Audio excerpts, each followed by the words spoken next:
വേണം. ഞാനാ പറയുന്നേ, അമ്മ ഇത് ഉടുത്തേ പറ്റൂ. വേണ്ട മോളെ. വേണം. അമ്മയുടെ മകനെ ഗൾഫുകാരനാ, ഒരു മകള് ഇൻകം ടാക്സ് ഓഫീസറും.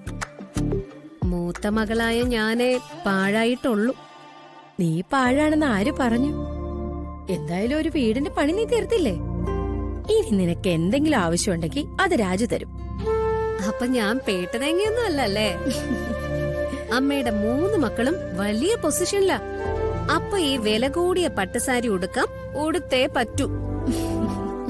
അമ്മയ്ക്ക് ഇത്രയും നല്ല സാരിയൊക്കെ ഉടുക്കണമെന്നും സുന്ദരിയായിട്ട് വിലസണമെന്നും നല്ല ആഗ്രഹമുണ്ട്. ബോഡി കളിയാക്കാതെ. വേണ്ട, എന്റെ അടുത്ത് തരികിടയൊന്നും ഇറക്കല്ലേ, ഞാൻ പിടിക്കുവേ. ആർവിയും വന്നില്ലേ? കൃത്യം 10:30 എത്തുമെന്നാണ് പറഞ്ഞിരിക്കുന്നത്. മാഡത്തിന് ആർവിഎമ്മിനെ പരിചയമുണ്ടോ? പിന്നെ യുഎയിലെ പാംജുമേരയില് എനിക്കൊരു ഫ്ലാറ്റ് ഉണ്ട്. ആ ഫ്ലാറ്റില് ആർവിയും എന്നെ കാണാൻ വന്നിട്ടുണ്ട്. മാഡത്തിനല്ലെങ്കിലും എവിടെയൊക്കെ ബന്ധം? UAE, USA? അതൊക്കെ എന്റെ അച്ഛനായിട്ട് ഉണ്ടാക്കി തന്ന ബന്ധങ്ങളാ. അല്ലെങ്കിൽ കോടീശ്വരന്മാരായ ബിസിനസ്സുകാര് മാത്രം പങ്കെടുക്കുന്ന ഈ ഫംഗ്ഷനിലേക്ക് ആരെങ്കിലും എന്നെ ഇൻവൈറ്റ് ചെയ്യോ? മാഡത്തിന്റെ പ്രശസ്തി അതൊന്നുമല്ല. പൊളിറ്റിക്സിലെ ദ്രോണാചാര്യര പ്രതാപവർമ്മ. അയാൾ എല്ലാ അർത്ഥത്തിലും തകർന്നടിഞ്ഞപ്പോ മരുമകൾ അയാളെ കൈപിടിച്ച് ഉയർത്തിയില്ലേ? ഇവള് മാത്രല്ല, ഇതിനകത്ത് മൊത്തം തള്ളുകാരാ. എന്റെ ഹസ്ബൻഡിന്റെ വല്യമ്മാവന് പ്രതാപവർമ്മ. അയാളെ സഹായിക്കേണ്ട ഒരു ഘട്ടം വന്നപ്പോ ഞാൻ സഹായിച്ചു, അത്രേ ഉള്ളൂ. എന്തായാലും തകർന്നുപോയ ഫാമിലിയെ മാഡം കൈപിടിച്ച് ഉയർത്തുന്ന ആരും കരുതിയില്ല.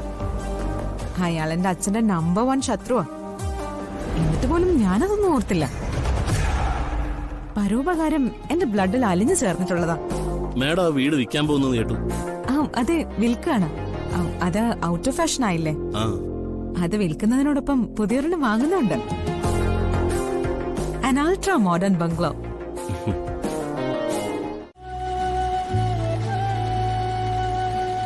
എല്ലാരും ജോലിയൊന്നും നിർത്തിക്കേ, എനിക്കൊരു കാര്യം പറയാനുണ്ട്. സത്യം പറഞ്ഞ ഞാൻ പറയാൻ പോകുന്ന കാര്യം ഒരു സാഡ് ന്യൂസാ. എല്ലാ പ്രതിസന്ധികളെയും നമ്മൾ അതിജീവിക്കുമെന്ന വിശ്വാസത്തോടെ എല്ലാവരും ഈ കാര്യം ഒന്ന് കേൾക്കണം. ചേച്ചി ടെൻഷൻ അടുപ്പിക്കാതെ കാര്യം പറ. അതായത് നമ്മുടെ സ്റ്റിച്ചിങ് കമ്പനി മറ്റൊരു മാനേജ്മെന്റ് ടേക്ക് ഓവർ ചെയ്തു. വിദേശത്തു നിന്ന് വന്ന മലയാളിയായ ഒരു കോടീശ്വരൻ അയാളുടെ RR എന്ന ഫാഷൻ ഡിസൈനിങ് കമ്പനിയുമായി ലയിപ്പിക്കാൻ നമ്മുടെ മുതലാളിയോട് ഇത് വിലയ്ക്ക് വാങ്ങി. ചതിച്ചോ ദൈവമേ. ഇത്രയും വലിയ കമ്പനിയുമായി നമ്മുടെ കമ്പനിയെ ചേർക്കുന്നതുകൊണ്ട് നമ്മുടെയൊക്കെ കാര്യത്തിന് ഇനിയൊരു പ്രതീക്ഷയും വേണ്ട. അവരവിടെ ഡിസൈനിങ് പഠിച്ച വളരെ എക്സ്പീരിയൻസ് ഉള്ളവരെ ആയിരിക്കും അപ്പോയിന്റ് ചെയ്യുക. അങ്ങനെ വരുമ്പോ ഓൾമോസ്റ്റ് ഇവിടെയുള്ള എല്ലാവരുടെയും എന്റെയും ജോലി പോകാൻ സാധ്യതയുണ്ട്.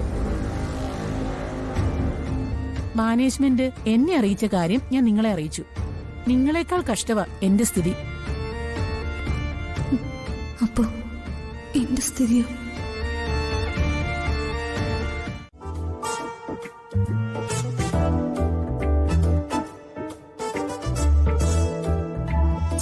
അച്ഛാ, നമ്മൾ എന്തിനാ ഇങ്ങോട്ട് വന്ന?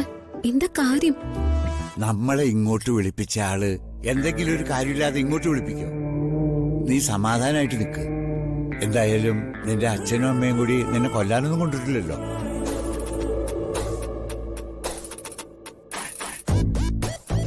നന്ദു, നീ അങ്ങോട്ട് നോക്കി. ഇതാ കൾച്ചർലെസ് ഫാമിലി അല്ലേ? ഇവരെന്താ ഇവിടെ? ഇവരാരെങ്കിലും വിളിച്ചതാണോ? ഈ തറകളൊക്കെ ആര് വിളിക്കാനാ? എന്തായാലും ദീപ് ഒന്ന് പോയി ചോദിക്കും. കാര്യം എന്താന്ന് അറിയണമല്ലോ. തല്ലൊന്നും വേണ്ട കേട്ടോ, മര്യാദയ്ക്ക് പറഞ്ഞാ മതി. അവരവരുടെ പാട്ടിന് പൊക്കോളൂ.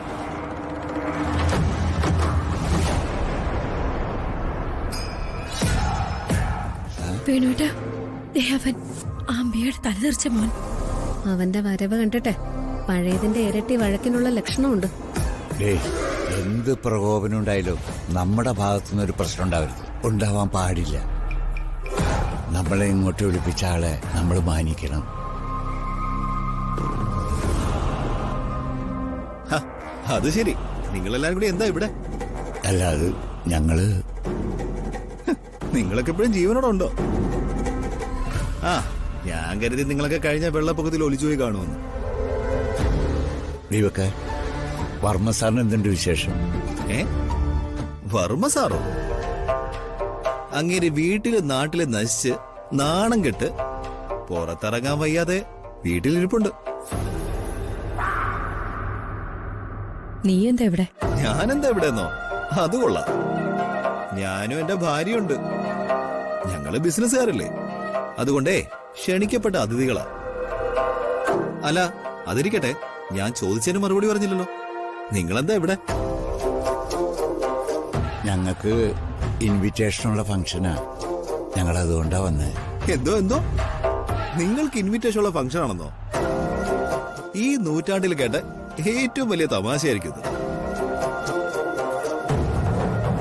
ഈ സിറ്റിയിലുള്ള വളരെ റിച്ച് ആയിട്ടുള്ള ബിസിനസ്സുകാർ പങ്കെടുക്കുന്ന ഈ ഫംഗ്ഷനില് അച്ചറകളായ നിങ്ങൾക്ക് ഇൻവിറ്റേഷൻ ഉണ്ടെന്നോ?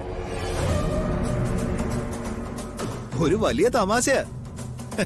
നിങ്ങൾക്ക് എല്ലാവർക്കും ചിരിക്കാനുള്ള വകയുണ്ട്. അല്ല, ഇവരാരെങ്കിലും നിങ്ങൾ അറിയൂ? ഉഡായിപ്പിന്റെ ഉസ്താദുകളാ ഇവര്.